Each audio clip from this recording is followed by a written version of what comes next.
Hi, my name is Ania Bula, and I am a third-year agriculture sciences student. Neonicotinoids are a group of pesticides that are extensively used in agriculture, in both horticulture and in livestock production. Its mode of action is based on naturally occurring nicotine, targeting insect nicotinic acetylcholine receptors. They become systemic in plant material, are highly soluble, and have a high degree of persistence, all of which make it a risk for environmental contamination. Since both agriculture and fisheries are big business in the Fraser Valley, and both contribute to human food supply, I was interested in discovering what effects neonicotinoids might have on key tissues in salmonid species, including in mixtures like those that have been found in lower mainland waterways. Starting with rainbow trout gut and gill cells, as well as Atlantic salmon gill cells, I began my investigation by doing viability studies using crystal violet and absorbance, and later by performing wound healing assays.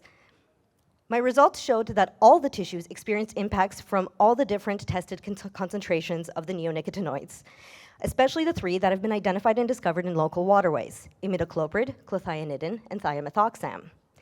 Interestingly, the higher concentrations seem to visually mask the stress effects of a low nutrient environment.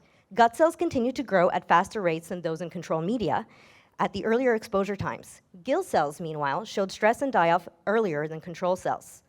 In wound healing assays, the gut cells showed stimulated growth when exposed to all concentrations of imidacloprid, and some at the lowest and highest concentrations of thiamethoxam.